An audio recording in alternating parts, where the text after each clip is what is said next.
Estimados participantes, soy Adolfo Carreño y el día de hoy vamos a ver, vamos a analizar a las agencias de aduanas, que es uno de los tipos de los operadores de comercio exterior que tienen un rol bastante importante en el flujo de mercancías entre un exportador y un importador.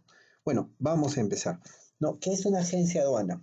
Una agencia de aduana es una persona natural o jurídica, ¿no? Es una persona natural o jurídica que va a representar al importador o exportador ante las intendencias aduaneras de cada país, ¿no? Entonces, si aquí tenemos a una intendencia aduanera, en el caso de Perú, la intendencia aduanera sería la SUNAT, en el caso de Perú sería la SUNAT, y del otro lado tienes a importadores o exportadores.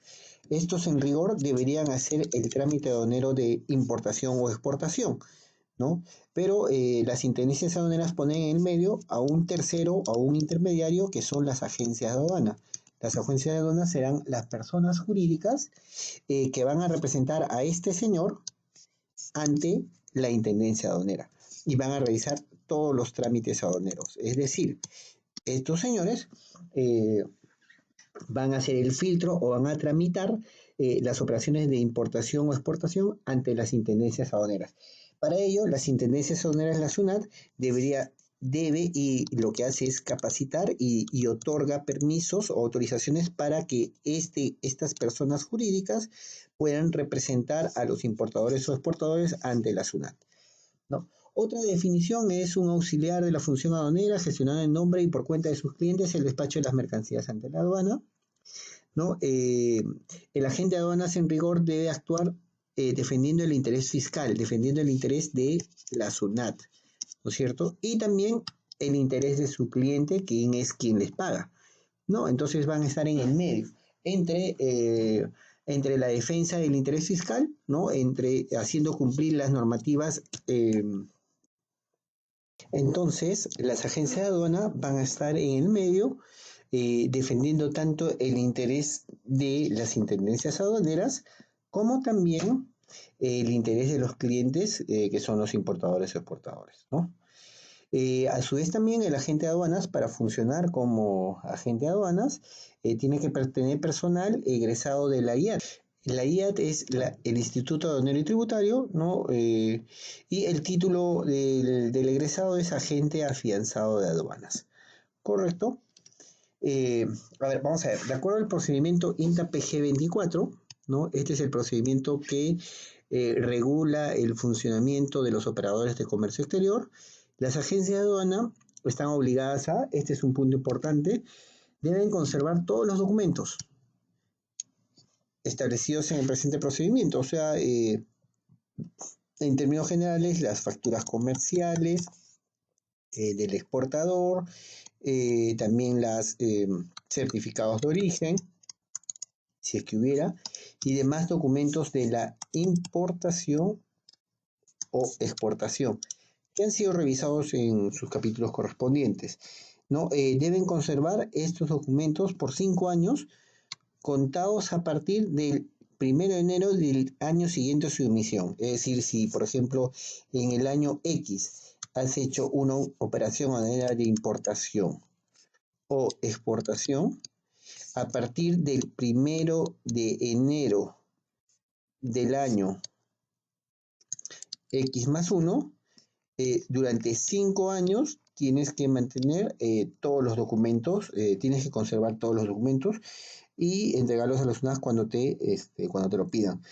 Culminado el siguiente plazo, el citado plazo, los operadores de comercio exterior no tienen la obligación de entregar la documentación a la SUNAT, excepto los agentes de aduana y los concesionarios postales, ¿no? Entonces, al terminar estos 5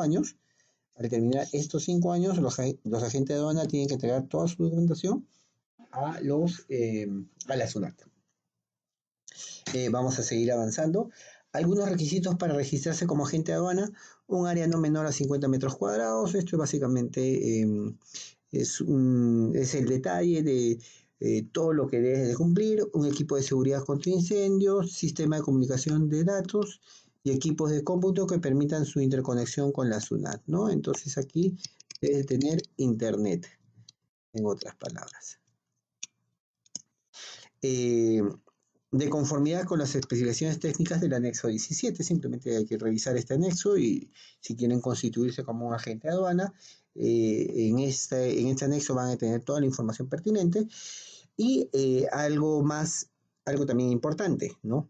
Para registrarse como agente de aduana, en primer lugar, deben tener un patrimonio personal o social equivalente al 0.25% del total de los derechos arancelarios y demás tributos cancelados generados en el ejercicio fiscal anterior, ¿no? En ningún caso será menor a $50,000. O sea, por ejemplo, si estás en el año 1 y en el año anterior no has tenido ningún ejercicio, entonces para empezar debes tener $50,000 de patrimonio personal. No, luego en el año 2 lo que van a hacer es eh, sumar todos los tributos cancelados del año 1, todos los tributos cancelados en el año 1, y a ese le vamos a decir que es un monto X, y a eso le sacan el 0.25%. A eso le sacan el 0.25% y eso es lo que debes de tener como patrimonio personal. En ningún caso, este 0.25% de esta X debe ser menor a los $50,000. Y además, también debes dejar una garantía de $150,000 a favor de la Intendencia Aduanera. En este caso, en el caso de nuestro país, sería la SUNAT, ¿no? Estamos. ¿Y por qué debes dejar esta garantía? Es algo que te pide la SUNAT, ¿no? Para situaciones en las cuales, por ejemplo, un importador, ¿no? Haya pagado tributos de menos, ¿no? Por cualquier situación X, Y o Z, y luego este importador, por ejemplo, cerró su negocio, entonces la SUNAT tendrá, o la Intendencia Aduanera tendrá alguien que respalde estas obligaciones que ha dejado de pagar el importador. Y ese respaldo va a ser esta garantía. Vamos a ver qué tenemos en la siguiente diapositiva. Muy bien, acerca de cuándo debes de contratar un agente de aduana o no. No necesariamente tienes que contratar agentes de aduana en todos los casos, ¿no? Entonces, los importadores deben contratar a un agente de aduana cuando el valor CIF de la mercadería supera los $2,000. En ese caso, el importador contrata a un agente de aduana.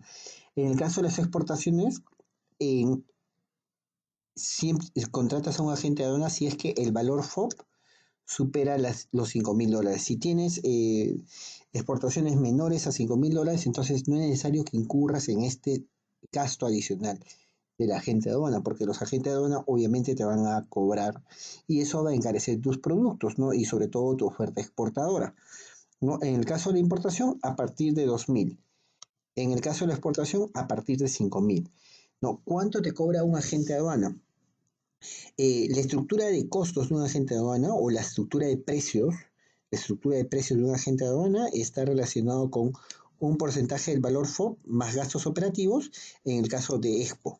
En el caso de IMPO, un porcentaje del valor CIF. ¿No? Eso es lo que te cobrará un agente de aduana. Un importador o exportador va a elegir al agente de aduana que mejor relación tenga con él.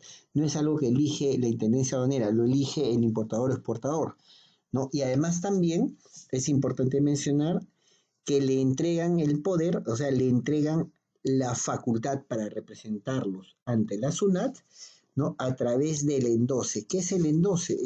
Es simplemente la firma del representante legal en el documento de transporte. ¿En dónde firma el representante legal? En el documento de transporte, si hablamos del marítimo, que es muy probable, el documento de transporte será el BL. Entonces, ¿qué es el endose? El endose es simplemente la firma en este documento de transporte y mediante esta firma el exportador o importador le da el poder a la agencia de aduana para que lo represente ante la Intendencia Aduanera, ante la SUNAT, ¿no? Esto también se puede hacer ahora electrónicamente, ¿no? Puedes firmar el documento, cada documento de transporte y mediante esa firma estás dándole el poder a la agente de aduana o también lo puede hacer en la página web de la SUNAT, ¿no? Hoy en día en la página web de la SUNAT le otorgas el poder a un agente de aduana por un periodo de tiempo dado y listo, el agente de aduana ya te va a representar ante la SUNAT. ¿Cuáles son los costos? ¿No? Los gastos operativos van en general en este rango, ¿no? Estos son a valores de mercado, un poco mi experiencia personal, etcétera, deben ir por este rango. Y la comisión normalmente puede ser desde 0.1 hasta 0.5% del valor FOB o CIF, ¿no? Según sea el caso, ¿no? De una exportación o una importación, ¿no? Entonces, esta es la selección de un agente de aduana desde el punto de vista de los costos. Ahora, ¿qué otros factores más hay para decidir por una agencia de aduana? No solamente el costo, sino, por ejemplo, existen rankings de agentes de aduana en importación o exportación, es decir, estos rankings en función al valor CIF, si hablamos de importación, o al valor FOB tramitado. CIF o FOB tramitado, es decir, existen rankings en la página web de la SUNAT en la cual tú puedes ver qué agencia de aduana ha tramitado el mayor valor CIF en importación o el mayor valor FOB en exportación en determinado año, ¿no? Situación ante la SUNAT, comportamiento en la SUNAT, situación financiera.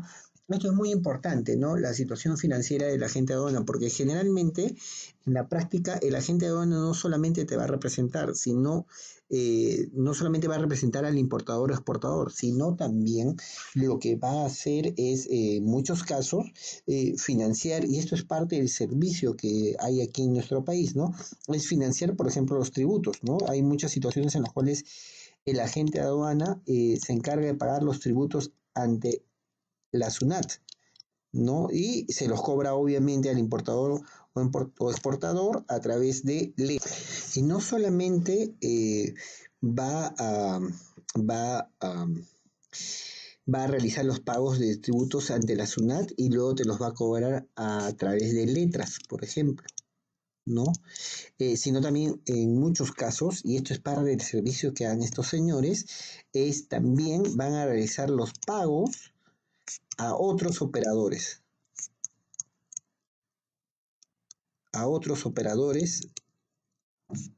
de comercio exterior, a otros operadores de COMEX, ¿no? Va a realizar pagos a otros operadores de COMEX. Por ejemplo, no, aunque esto lo vamos a ver en este módulo y también se ve en otros módulos adicionales, para retirar un contenedor, ¿no? Por ejemplo, debes pagar los servicios por los cuales te entregan el contenedor. Es decir, cuando tú vas a un depósito temporal y retiras un contenedor, ¿no? Entonces, ese contenedor tiene que ser movido por una grúa, tiene que ser verificado, pesado, etcétera. Todos esos gastos que requieren la entrega de un contenedor se llama el famoso gate in, o también se le conoce con el nombre de gate out, ya sea una importación o exportación. El punto es el siguiente, ¿no? El punto es el siguiente, que este pago, por lo general, lo hacen los agentes de aduana y luego te lo cobran. También pagan los vistos buenos, ¿no? Que ese es otro detalle que se ve en otro módulo, ¿no? Entonces, la situación financiera del agente de aduana es algo importante para el importador o exportador, porque eso va a determinar si va a poder realizar todos estos pagos correspondientes en tu representación. Y luego, obviamente, después te los va a trasladar en sus facturas, ¿no? Pero de alguna manera ese es un alivio para el importador o exportador, porque lo que va a suceder es que generalmente tú vas a negociar un pago a 30 o 40 días, ¿no? A 30 o 40 días, cuando el agente de aduana lo va a pagar en efectivo, ¿no? Entonces, de alguna manera hay cierto financiamiento, ¿no? Entonces, sí, esta situación financiera es importante, ¿no? Te beneficia de alguna manera como importador o exportador, o es parte del servicio que dan los agentes de aduana. Eficiencia y rapidez en la respuesta, esto es muy importante, que te preste atención, que despeje tus dudas, que le preste atención al trabajo que está realizando. Infraestructura, servicios complementarios. Por lo general, estos agentes de aduana, ¿qué servicios complementarios te pueden dar? Por ejemplo, también te pueden cotizar etiquetados de producto para cumplir con la regulación eh, aduanera. También te venden transporte por lo general, ¿no? Entonces tienen estos negocios adicionales. Nivel de confianza. Servicios in-house se refiere principalmente a que la gente de aduana, dependiendo del volumen de las operaciones que tengan importador o exportador, puede mandar a un personal a tu misma empresa para que se encargue de tus propias operaciones y lo haga de manera más personalizada o esté a full time, a tiempo completo, prestándole dedicación y atención a tus operaciones, ¿no? Mandan a personas que tienen el nombre o el cargo de despachadores, o aquellos que tramitan que hacen los trámites de importación o exportación. Principales agencias de aduana en nuestro país: AUSA, agencias Ranza, Palacios, Grupo Beagle, Aduamérica, etcétera, etcétera, etcétera, ¿no? Responsabilidades de la agente de aduana, ¿no? De todas las responsabilidades que tiene la agente de aduana, la más importante es determinar la partida arancelaria de los productos que se van a importar o exportar. Esto es súper importante, ¿no? La determinación de la partida arancelaria. Esta es la razón, esta es la razón principal por la cual eh, contratas un agente de aduana, porque la partida arancelaria va a establecer en primer lugar los tributos a pagar, ¿no? Los tributos a pagar si estamos hablando de una importación. Y si hablamos de una exportación, va a establecer si ese producto está afecto al drawback o no está afecto al drawback. No, recuerden que el drawback es una restitución que llega en forma de un cheque al exportador por realizar una exportación. Entonces, esto es lo más crítico de la agente de aduana, ¿no? Determinar la partida arancelaria.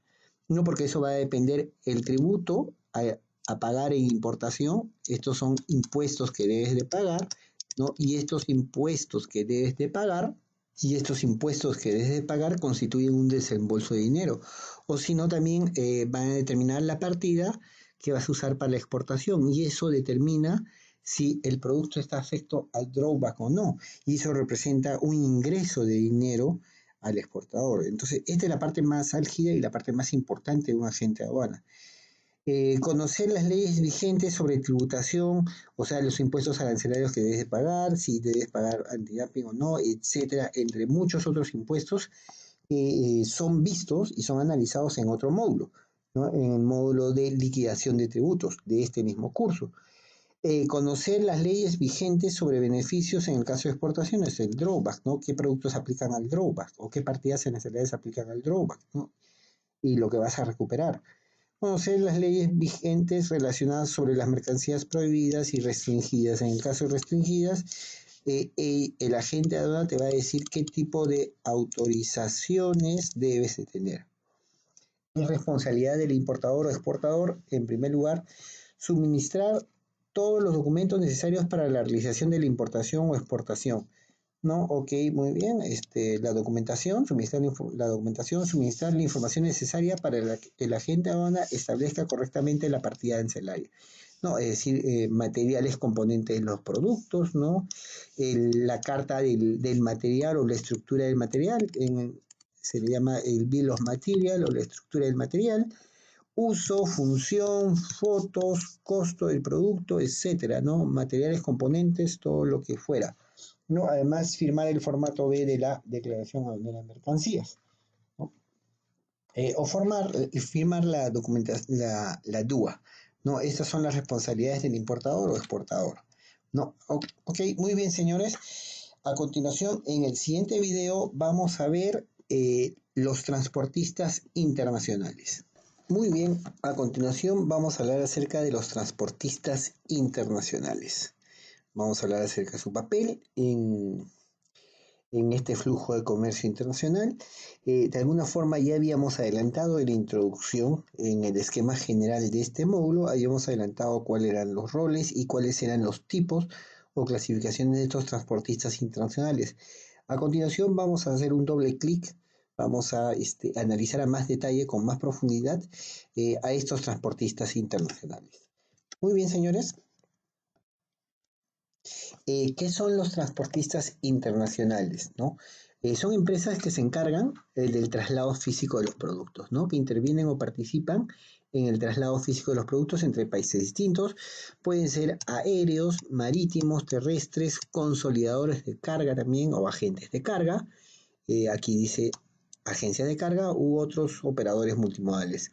Operadores multimodales se refiere a aquellos transportistas que trabajan con múltiples modos de transporte, combinan modos de transporte como el marítimo, con el aéreo o el marítimo con el terrestre, etcétera, etcétera. Las empresas de transporte internacional emiten los documentos de transporte, ¿no? Dichos documentos son requisitos para la realización de los trámites ante la aduana, ¿no? Entonces, esto también ya lo habíamos revisado, pero igual conviene aquí hacer una segunda revisión. Estos documentos de transporte se clasifican según el modo de transporte que se usa para el tránsito internacional. Si hablamos de el transporte terrestre o ferroviario, hablamos de la Carta Porte Internacional. Si hablamos del transporte aéreo, el documento de transporte se llama Airway Bill. Si hablamos del transporte multimodal, es el documento de transporte multimodal. Y si hablamos finalmente del marítimo, no porque esté al último sea el menos importante, sino todo lo contrario, quizás sea el más importante de estos documentos por el uso que tiene, por el difundido uso que tiene. No olvidar que aproximadamente el 95% de los negocios entre países distintos se hace por el medio marítimo, se hace por el transporte marítimo. Entonces, si hablamos del transporte marítimo, el documento se llama Bill of Lading o conocimiento de embarque. Muy bien, lo que habíamos dicho anteriormente, las empresas del transporte internacional se pueden clasificar en dos siguientes grupos. Los transportistas reales o de hecho, los transportistas reales o de hecho, que serán los que hacen el transporte real del producto, que son las empresas marítimas, aéreas, terrestres, ferroviarias, y el transportista contractual, es aquel que actúa en base a contratos, ¿no? Recuerden que el transportista contractual o el agente de carga es un intermediario entre el transportista real o el dueño del buque y el importador o exportador. En el medio se pone al agente de carga. Está en el medio. Muy bien, y este señor actúa bajo contratos. Tiene contratos con los transportistas internacionales y tiene contratos con importadores o exportadores. Ok, entonces esos son los dos tipos de empresa de transporte reconocidos en nuestra legislación, ¿no? El transportista real y el transportista contractual. Ok, transportistas reales o de hecho, ¿no? Son las empresas dueñas de las unidades de transporte, o sea, estos tienen como requisito ser dueños del buque, ¿no? O tenerlo comprado bajo un esquema de leasing o alquilarlos a otros, a otro propietario del buque, pero en general va a tener la administración de la unidad de transporte. Es el que va a hacer el transporte propiamente dicho. En el caso del transporte marítimo, hablamos de las líneas navieras, ¿no? Son las propietarias de las unidades de transporte de barcos y transitan por las rutas marítimas mundiales, ¿no? También se les llama armadores o principales. Ese es el nombre que tienen las empresas dueñas de buques. Este sector está caracterizado por una creciente concentración del comercio internacional en unas cuantas líneas, ¿no? Por ejemplo, nosotros sabemos que Maersk es la línea naviera más grande, la número uno. Es la más grande, es la que tiene la mayor cantidad de buques y la que a su vez también eh, transporta la mayor cantidad de carga entre distintos países, ¿no? Entonces, en la historia de Maersk, ustedes van a encontrar que Maersk ha ido comprando muchas navieras más pequeñas. Entonces, hay una concentración, ¿no? Hay una concentración en este sector. Cada vez los grandes se van comiendo a más pequeños, ¿no? Y se van volviendo más grandes, ¿no? Otra línea naviera también, por ejemplo, es Mediterranean Shipping Company, CMA, CGM Group, una francesa muy importante, muy grande, Evergreen, Hapag-Lloyd, Costco, Mitsui, CSAV Group, etcétera, ¿no? Son líneas navieras. Es importante volver a notar lo siguiente, ¿no? Dado la concentración que existe en este sector de cada vez hay menos líneas navieras y estas se vuelven más grandes comprando a otras, es muy probable que de un año a otro muchas pasen a ser parte de alguna otra más grande y simplemente van desapareciendo de la lista, ¿no? Pero no es que desaparezcan del todo, sino que son absorbidas o compradas por otras.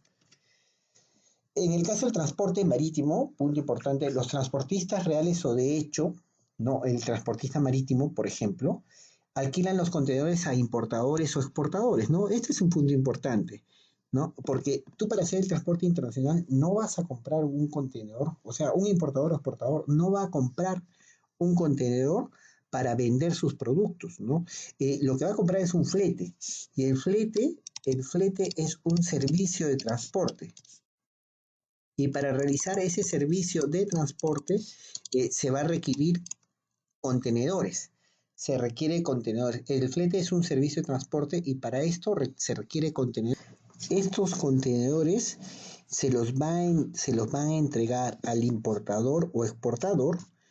Estos contenedores van a ser entregados al importador o exportador por el transportista internacional, ¿no? Pero no se los van a entregar de por vida, se los van a entregar por un tiempo determinado, porque recuerden que el contenedor es un equipo que sirve para el transporte y estos transportistas internacionales venden el transporte. Es decir, no te pueden dar el contenedor mucho tiempo, te lo van a dar un determinado plazo, el necesario para que hagas tu operación de exportación en origen o importación en destino.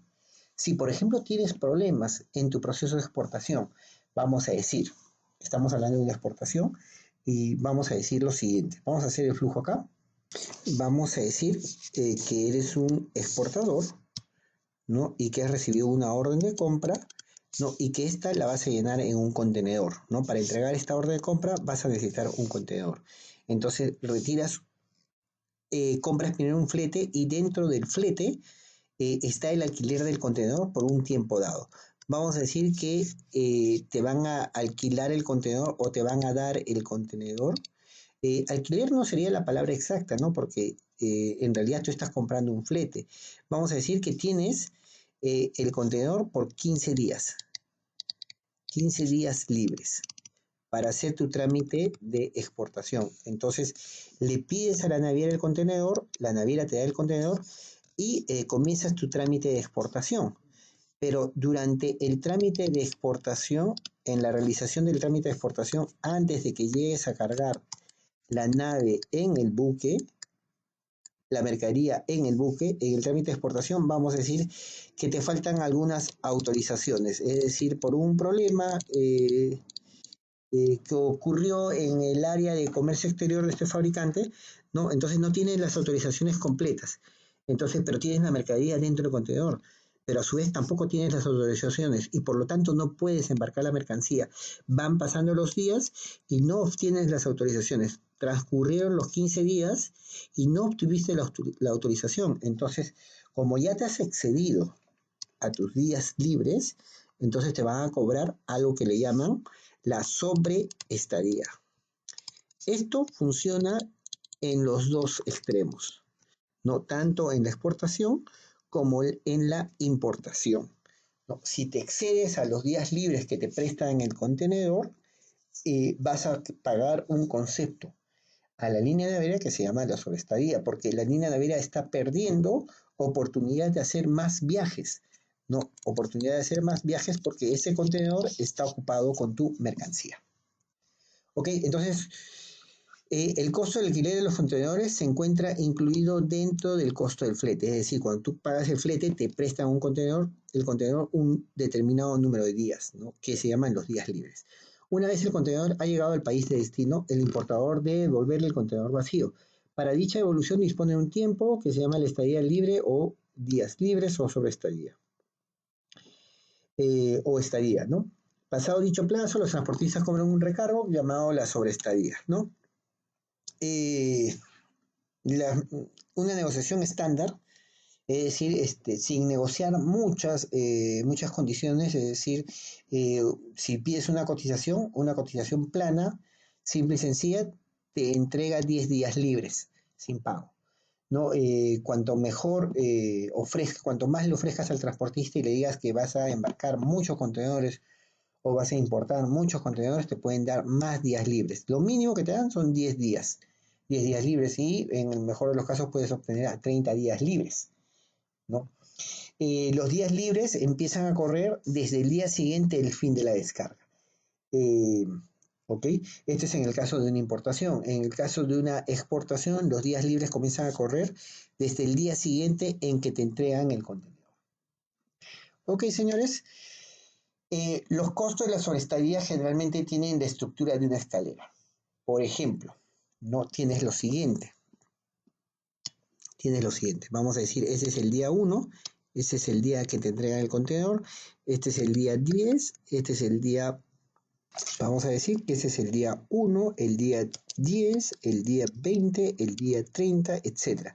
Y la escalera consiste en lo siguiente. Si tú usas el contenedor, vamos a decir, 15 días por aquí, entonces por los primeros 10 días pagas $64 por día. Por los siguientes días ya no vas a pagar 64, pagas 68. Si hubieras usado 25 días, entonces la escalera continúa así, ¿no? Y esto es lo que pagarías, ya no 68, sino 76. Aquí está en el rango de 64, aquí el rango es 68 y aquí el rango es 76. Y así sucesivamente. Un punto importante en el pago de esta sobreestadía es la retroactividad o no retroactividad. ¿Qué significa retroactivo? Retroactivo significa, vamos a decir lo siguiente, vamos a decir que tú compras un flete por un determinado valor, vamos a decir un Hong Kong Callao por $1,200. Así compras el flete. Y te dicen a su vez días libres, te dicen 10 días libres retroactivos. ¿Qué significa 10 días libres retroactivos? Significa que si tú devuelves el contenedor, vamos a ver, el día 12, es decir, te has quedado con el contenedor 12 días, entonces retroactividad te dicen te voy a cobrar desde el día 1 hasta el día 12. Eso es retroactividad. Y no retroactividad, te cobran solamente los días en exceso, el exceso sobre los 10 días libres. Esa es la condición de no retroactividad. La condición de retroactividad es que te cobran todo, incluidos los días libres negociados. Esto es un punto importante al momento de negociar los fletes, ¿no? Tienes que conocer, además del precio del flete, tienes que conocer, número uno, cuántos días libres te van a dar el contenedor y número dos, si estos días libres son retroactivos o no.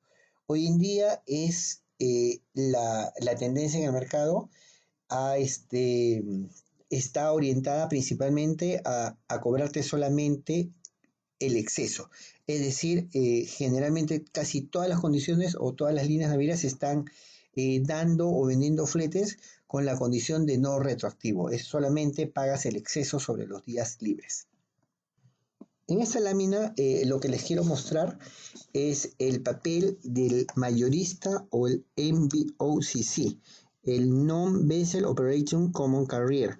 No, este NVOCC o mayorista, digamos, es un intermediario más, ¿no? Y esto funciona de la siguiente manera. La venta o la comercialización de fletes tiene el siguiente canal de distribución. Tienes en primer lugar al transportista real o de hecho. No, este transportista real o de hecho le vende espacios a un forwarder o un agente de carga. Y este agente de carga le vende el flete al importador o exportador. Este es el canal tradicional. Pero existen algunos agentes de carga que son muy pequeños. Y entonces el transportista real no negocia con ellos porque son demasiado pequeños. Si fuera ese el caso, el canal cambia y se complejiza de la siguiente manera. el transportista real sigue vendiendo espacios solamente, pero en este caso aparece un participante más, un mayorista llamado MBOCC. Este MBOCC le compra, es un mayorista que le compra volúmenes o espacios en las naves a los transportistas reales. Y este MBOCC se los vende a esos agentes de carga que hemos dicho que son, digamos, empresas muy pequeñas, más locales, más chiquitas, mucho más pequeñas, que no tienen la capacidad para negociar con un transportista real o de hecho por su pequeño volumen de carga, no por su capacidad de gestión o de gerenciación, sino por el pequeño volumen de carga. Entonces, estos señores le compran a un MBOCC y estos agentes de carga pequeños finalmente le venden al importador o exportador. Entonces, el MBOCC se puede entender como una capa más en el canal de distribución comercial. Esta es la distribución comercial tradicional de un transportista real o de hecho, es una capa más, ¿no? En esta distribución comercial de los fletes. No, este es el canal en el cual interviene un mayorista. Esta es la distribución comercial con un mayorista o un MBOCC. Y esa es una distribución comercial en el cual solamente tienes al agente de carga, porque negoció directamente con los transportistas reales o de hecho. Muy bien, finalmente los principales MBOCC o forwarders, por ejemplo, Kuehne+Nagel es un transportista, un agente de carga bastante grande, DHL, Panalpina son los nombres más conocidos. También está, vamos a ver aquí. También está, lo vamos a poner acá. También está Danco, es un forwarder, un agente de carga que pertenece a la línea naviera Maersk, ¿no? Es un agente de carga que pertenece a este grupo Maersk, ¿no? También súper importante, Choice Cargo, Aymar Perú, etcétera, etcétera, etcétera. MBOCC conocidos que operan aquí en Perú, Ecoline Perú, Inca Lines, United Shipping, etcétera, etcétera. MSN, que también es relativamente grande. Gama Cargo también es completamente nacional, etcétera, etcétera, etcétera. Muy bien, señores.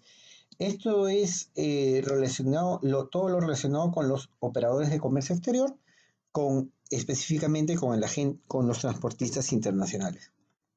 A continuación, en el siguiente video vamos a hablar acerca de los almacenes aduaneros. Muchas gracias.